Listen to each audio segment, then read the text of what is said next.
Bonjour à tous, il y a le nouveau rapport de la SNEP qui est sorti. Donc la SNEP, c'est le syndicat national de l'édition phonographique, si je dis pas de bêtises.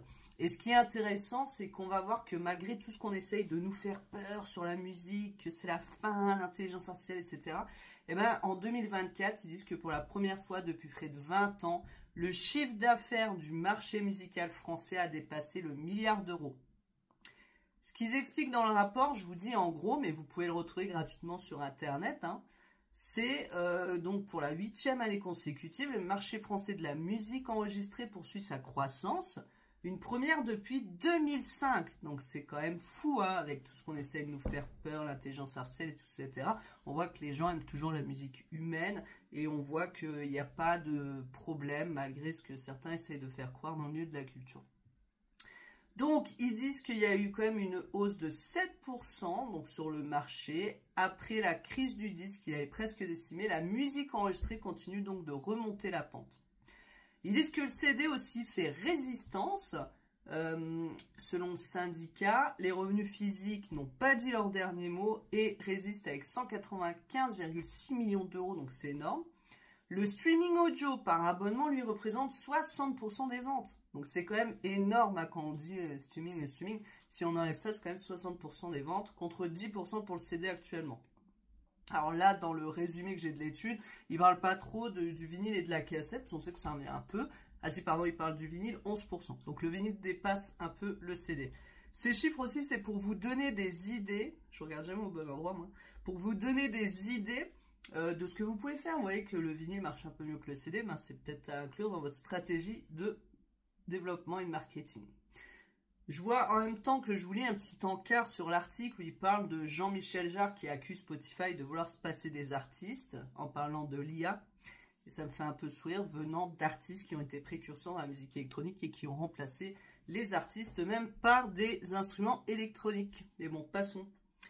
Donc la SNEP constate que les ventes physiques sont boostées par les boutiques d'artistes. Et ça, c'est important pour vous à bien comprendre.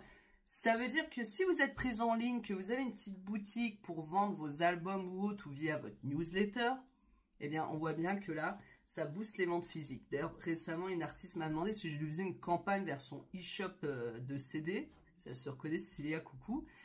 Et en fait, moi, je lui ai conseillé plutôt de faire de la pub vers le streaming pour faire connaître sa musique. Et ensuite, les gens vont rejoindre votre liste email, vont rejoindre vos réseaux. Et là, après, derrière, vous allez essayer de vendre vos albums.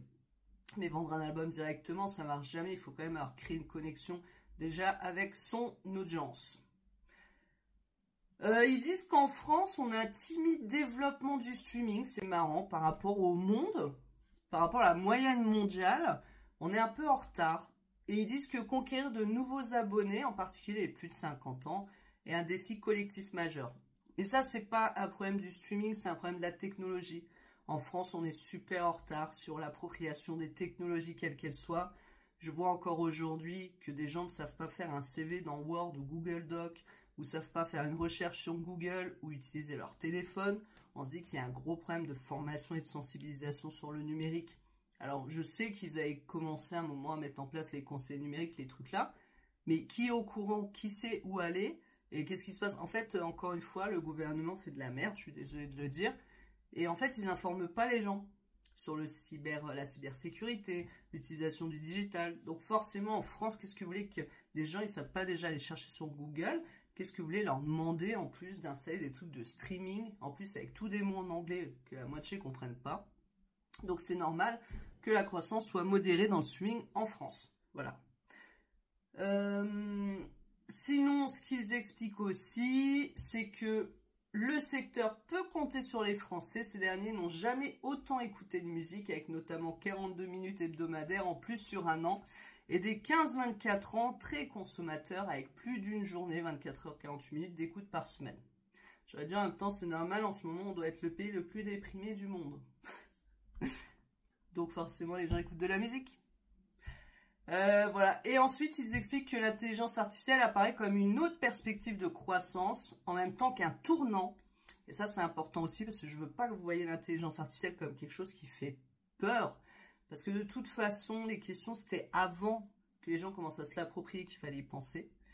Maintenant, c'est trop tard, les gens ils l'utilisent, ils y ont trouvé un intérêt, c'est comme ceux qui achètent sur Chine ou Temu. J'ai envie de dire, chacun fait ce qu'il veut dans sa vie. Mais voilà, c'est pas une fois que les choses sont là, que les gens y font et qu'ils y trouvent un intérêt, qu'il faut revenir en arrière en disant, bah non, ça va être très compliqué.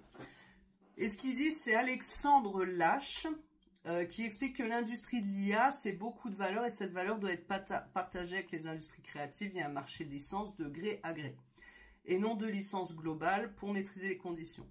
C'est ça, aujourd'hui, c'est comme ceux qui veulent supprimer Spotify. En fait, supprimer Spotify ne réglera pas le problème des rémunérations, fera juste d'enlever un acteur qui aide quand même les artistes indépendants, il faut le dire. Vous avez plein d'études que j'ai publiées aussi sur le sujet.